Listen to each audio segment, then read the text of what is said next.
Welcome to రుచి చూడు. Hi లలిత గారు. హలో. ఏం పరిచయం చేయబోతున్నారు ఇవాళ? నేను ఇవాళ రవ్వ పొంగల్ చేసి చూపిస్తానండి.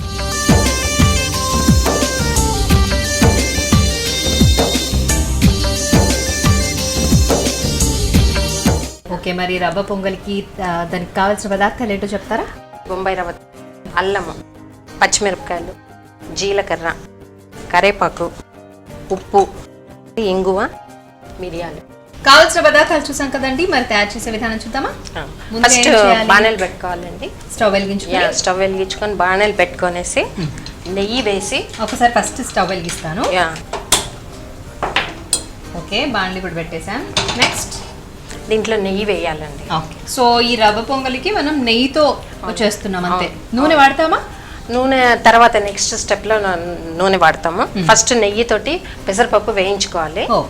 సో నేను ఆల్రెడీ ఇది చేసి పెట్టించానండి. ఓకే, ఇది నెయ్యి వేసేసి వేడైన తర్వాత దాంట్లో జీలకర్ర, మిరియాలు, ఇంగువ వేసేసి అవి కొంచెం ఫ్రై అయిన తర్వాత పెసరపప్పు కూడా కొంచెం సేపు వేయించేసి బాయిల్ చేసి పెట్టుకున్నాను. బాయిల్ చేసింది.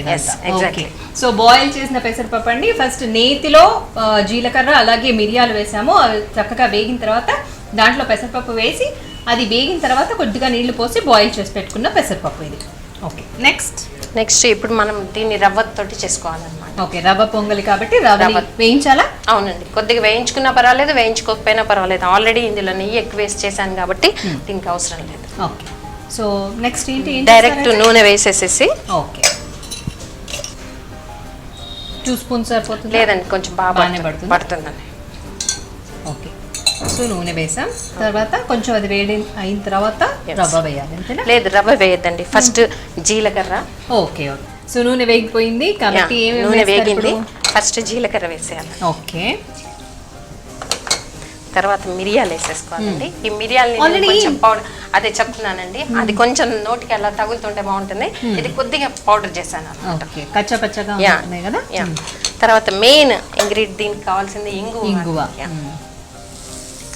తర్వాత అల్లం. ఓకే, కడిగి పెట్టుకున్న అల్లం ముక్కలు. మినపప్పు వాడక్కర్లేదండి దీంట్లో? మినపప్పు కానీ శనగపప్పు కానీ ఏమీ అక్కర్లేదు. మెయిన్ కావాల్సింది జీలకర్ర, అల్లము, మిరియాలు, ఇంగువ.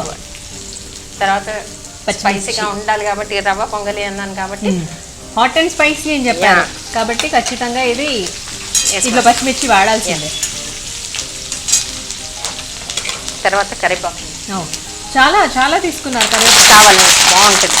కరివేపాకు ఎప్పుడైనా కడిగి ఆరబెట్టుకున్న తర్వాతనే పోపులో వేయాలి కదా, లేకపోతే ఇట్లా అయిపోతుందేమో. ఇట్లా అయిపోతుంది అంటే దాని స్మెల్ ఎంత బాగా వస్తుంది తెలుసా అండి. ఫ్రెష్ తీసుకొచ్చుకొని మనం కడిగేసేసి ఒక బాటిల్లో పెట్టి ఫ్రిడ్జ్ లో పెట్టుకుంటే మీకు 15 days అయినా పాడు. అవును, బాగుంది నిజంగానే, స్మెల్ అయితే సూపర్ గా వస్తుంది.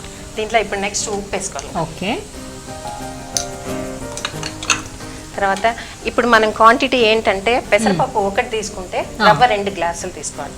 సో వాటర్ ఏమో 5 glasses తీసుకోవాలి. ఓకే,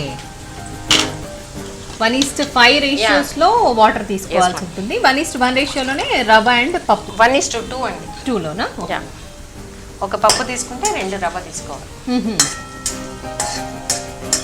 ఓకే, ఇవన్నీ బాగా వేగిపోయిన తర్వాత అప్పుడు నీళ్ళు పోయాలా? అవునండి, అప్పుడు మంచి చక్కగా తెల్లేసేసి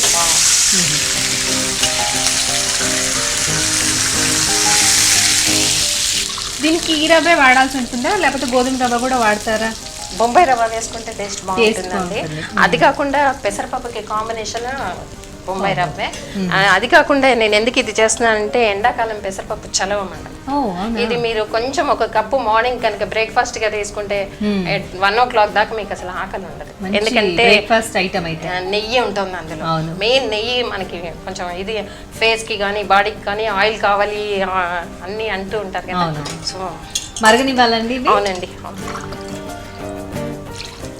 కొలత ప్రకారం పోస్తున్నారు.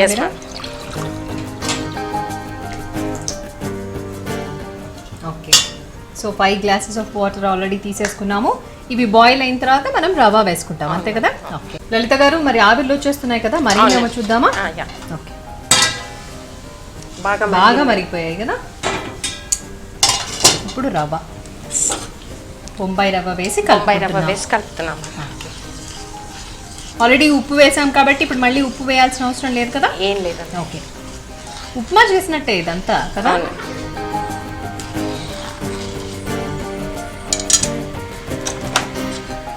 ఇది 2 గ్లాసెస్ ఆఫ్ రవ్వ తీసుకున్నామంటే ఎంతమందికి వస్తుంది క్వాంటిటీ? 5గురు తినొచ్చు మేడం. తినొచ్చా? ఈజీగా తినొచ్చు, ఎందుకంటే పప్పు కలిసింది కదా. అవును, అండ్ మీరు అన్నట్టుగా పప్పు కూడా ఉంది కాబట్టి మంచి చలువగా ఉంటుంది. మెడ్రాస్లో ఇది చాలా ఫేమస్ అండి. అవునా? మీరు ఎక్కడ నేర్చుకున్నారు? నేను మా మదర్ దగ్గర నేర్చుకున్నాను. ఓకే. సో వ్యూయర్స్ చూస్తున్నారు కదండి, లలిత గారు ఒక మంచి టిఫిన్ ఐటమ్ మనకు పరిచయం చేశారు. మనమందరం చాలా బిజీగా ఉంటాం, ఇలా బిజీ షెడ్యూల్లో ఉన్నప్పుడు చక్కగా ఫాస్ట్గా రెడీ అయ్యే ఈ టిఫిన్ ఐటమ్ బ్రేక్ఫాస్ట్గా మనం తీసుకోవచ్చు. ఓకే, దగ్గరగా అయిపోయింది కదండి, మరి ఇప్పుడు ఏం చేయాలి? ఇప్పుడు నెక్స్ట్ పెసరపప్పు కలిపేసేయాలి. ఓకే, ఆల్రెడీ ఉడకబెట్టుకున్న పెసరపప్పు, నేతిలో వేగి ఉడికించుకున్న పెసరపప్పు విత్ మిరియాలు.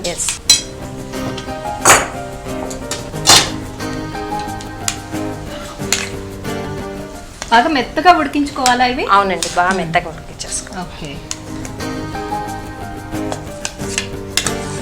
పెసరపప్పులో కూడా ఉప్పు వేయాలండి? అవసరం లేదు. ఈ ఉప్పు వాటికి కూడా సరిపోతుందా? ఓకే. లలిత గారు నెక్స్ట్ ఏం చేయాలి? దీంట్లో నెయ్యి వేసేసి ఇంకా ఆఫ్ చేసేసాను. ఓకే, అసలు చాలా నెయ్యి వాడుతున్నాం కదా, అందుకనేసే బ్రేక్ఫాస్ట్ కి ఇది కనుక తీసుకుంటే హెల్తీకి healthy, at the same time బాగా మనం ఏది కానీ పొద్దున ఏది తీసుకుంటామో అదే బాడీకి ఇదవుతుంది, ఎనర్జెటిక్ గా ఉంటాము. అందుకే బ్రేక్ఫాస్ట్ కింగ్ లాగా చేయాలని చెప్తారు కదా. తర్వాత మీరు ఆ రోజంతా తినకపోయినా, అన్నం తినకపోయినా 4ంటికి వచ్చి తిన్నా కూడా ఏం ప్రాబ్లం ఉండదు. ఇలాంటి హెల్తీ ఫుడ్ తినాలి. ఓకే, సో నెయ్యి వేసాము, స్టవ్ కట్టేసేసారు. నెక్స్ట్ కలిపేసేసేసారు, అయిపోయిందండి. అంతేనా? నెక్స్ట్ సర్వింగ్ బౌల్ లోకి తీసుకోవడమేనా? అంతేనా? ఓకే. లలిత గారు సర్వింగ్ బౌల్ లోకి తీసుకుంటారా? ఇంత మెత్తగా ఉంది కాబట్టి చంటి పిల్లలకు కూడా పెట్టొచ్చేమో, మిరియాలు ఉన్నాయి కాబట్టి చంటి పిల్లలకి రాదు, కానీ మనం కనుక తింటే చాలా బాగుంటుందండి. దీంట్లో పెట్టేద్దామండి. పెట్టేసుకోండి. రవ్వ పొంగల్ టేస్ట్ చూసి చెప్పండి మేడం ఎలా ఉందో. తప్పకుండా. దీనికి కాంబినేషన్ సాంబార్ వేసుకుని తింటే చాలా బాగుంటుంది. సో లలిత గారు ప్రిపేర్ చేసిన హాట్ అండ్ స్పైసీ రవ్వ పొంగల్ నా చేతిలో ఉంది.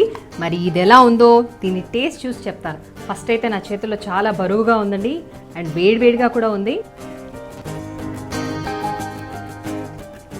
చాలా చాలా బాగుంది. ఇందాక నేను చెప్పినట్టుగా అన్ని ఇంగ్రీడియంట్స్ టేస్ట్లో కూడా తెలుస్తున్నాయి, కనిపిస్తున్నాయి, ఎలాగో టేస్ట్లో కూడా చక్కగా తెలుస్తున్నాయి. సో దీని టేస్ట్ సూపర్గా ఉంది, మీరు కూడా ట్రై చేయండి. మరి ఇది వాటి రుచి చూడు. మీరు కూడా మా రుచి చూడులో పార్టిసిపేట్ చేయాలి అనుకుంటే మమ్మల్ని సంప్రదించవలసిన మా ఫోన్ నెంబర్. మీరు కూడా రుచి చూడు కార్యక్రమంలో పాల్గొనాలనుకుంటున్నారా? అయితే మీరు సంప్రదించాల్సిన ఫోన్ నంబర్ 9010230555. ఇది వాటి రుచి చూడు. రేపటి ఎపిసోడ్లో మళ్ళీ కలుద్దాం. Till then bye by.